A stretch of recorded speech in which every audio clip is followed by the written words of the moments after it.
Okey, bersedia. Penyelam terhandal dunia.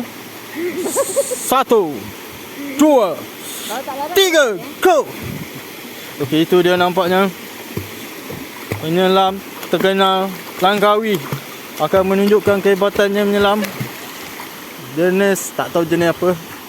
Dan cara selaman yang sangat hebat sekali digunakan untuk bertahan lama. Bukan kaleng-kaleng. Okey, nampaknya hebat nampaknya cara selamannya. Begitu berjaya dan okey, itu dia. Berjaya selama 23 saat.